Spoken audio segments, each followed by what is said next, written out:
جی السلام علیکم ورحمۃ اللہ وبرکاتہ۔ جمعیت علماء اسلام کے ہر خبر سے باخبر رہنے کے لیے آپ کا ہمارے ساتھ ہونا بہت ضروری ہے۔ ہم کوشش کرتے ہیں کہ ہر پیچیدہ بات کو سادہ اور سچے انداز میں آپ تک پہنچائیں۔ ایسی ہی مزید معلوماتی ویڈیوز کے لیے ہماری چینل کو ابھی سبسکرائب کریں۔ تو چلیے سٹارٹ کرتے ہیں۔ میں کس کی تعریف کروں؟ میرا آپ سے یہ عرض ہے کہ آپ جو کہہ رہے ہیں قرضوں کی یہ ہے تو اپوزیشن سے بھی تو کوئی توقع ہوتی ہے عوام کی۔ میں بات کر رہا ہوں اپوزیشن سے کیا اپوزیشن آواز اٹھا سکتی ہے۔ اب مجھے بتا دیں اس کی پارٹی ہے، میں اس کی جمہوری پارٹی کہتا ہوں، اچھا سیاسی جمہوری پارٹی کہتا ہوں۔ عوام نے ووٹ دیا ہے، ہاں انہوں نے پارلیمنٹ میں بیٹھ کے آئین کا حلف اٹھایا ہے کہ میں پاکستان کا وفادار بھی رہوں گا، میں اس آئین کا دفاع کروں گا، میں قوم اور ملک کے مفاد میں جو بھی قدم اٹھاؤں گا میں اس کو کیسے دہشت گرد کہوں، کیسے غیر آئینی کہوں۔ ان کی ذاتی حرکات پر مجھے اعتراض ہوگا۔ جب یہ حکومت میں ہوں گے ان کی پالیسیوں سے میں نے اختلاف کیا آپ نے تو بلکہ وہ پوری مہم چلائی تھی، مہم ہم نے چلائی، لیکن جو حق آئین اب آپ کو لگتا ہے جمہوری میں اس وقت بھی ہم یہ کہہ رہے ہیں کہ جو حق آپ کو آئین نے دیا ہے، جلسہ کرنے کا حق ہے، آپ کو بھی ہے، مجھے بھی ہے، ان کو بھی ہے، آپ کو بھی ہے، بالکل، کیا آپ ان کو حق کرنے دیتے ہیں؟ کریکٹ نہیں دیتے ہیں۔ اب پارلیمنٹ میں آ جائے، پارلیمنٹ میں مولانا فضل الرحمان صاحب تو عمران خان نہیں ہے، بالکل نہیں ہے نا، مولانا فضل الرحمان صاحب گوہر بھی نہیں ہے، مولانا فضل الرحمان صاحب جمعیت علماء اسلام کے امیر ہے، مولانا فضل الرحمان صاحب آج سے 2 سال پہلے انہی جماعتوں کا سربراہ رہا پی ڈی ایم میں، پیپلز پارٹی اور پی ملن کی جو آج حکومت میں لیڈنگ پارٹی ہے۔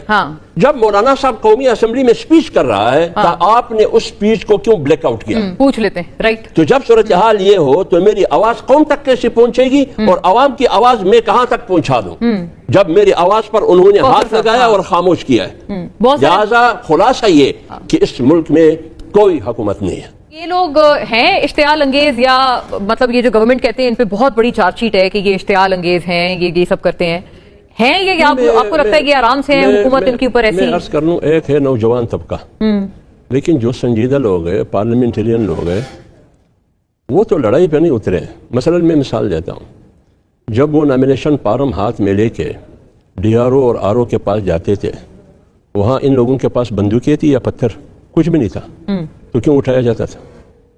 ان سے جو نامینیشن فارم تھے ہاتھ سے چھین لیا جاتا تھا یا کہیں محصور کیا جاتا تھا۔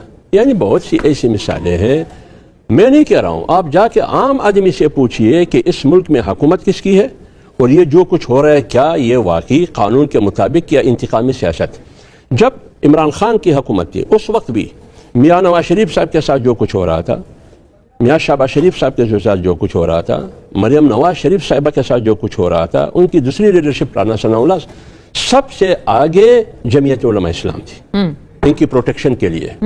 یعنی جب مریم کی پیشی تھی لاہور میں، ہماری پارٹی کی مرکزی قیادت سب سے پہلے وہاں نیب کے دفتر کے سامنے کھڑے تھے۔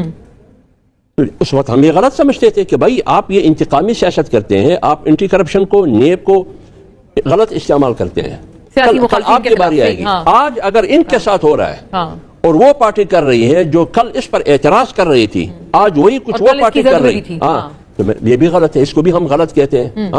جو چیز قانون، ابھی ایک ملاقات ہے نا، میں تو ان کی پارٹی کا ترجمان نہیں ہوں، لیکن اگر میرا لیڈر خدا نخواستہ جیل میں ہو اور میں ملاقات کرنا چاہوں یا ان کی بہن ملاقات کرنا چاہے یا ان کا بیٹا ملاقات کرنا چاہے اور آپ 6 مہینے سے ملاقات کرنے نہیں دیتے ہیں، وہ ہاسپٹلائز ہے، پھر بھی آپ کو بہن کو ان سے ملاقات اور عیادت کرنے کے لیے اجازت نہیں دیتے ہیں، اب یہ آئین کی بھی خلاف ہے، ہیومن رائٹس کے بھی خلاف ہے، قانون کی بھی خلاف ہے، انسانیت کی بھی خلاف ہے۔ من المؤمنین رجال صدقوا ما عاهدوا الله عليه فمنهم من قضى نحبه ومنهم من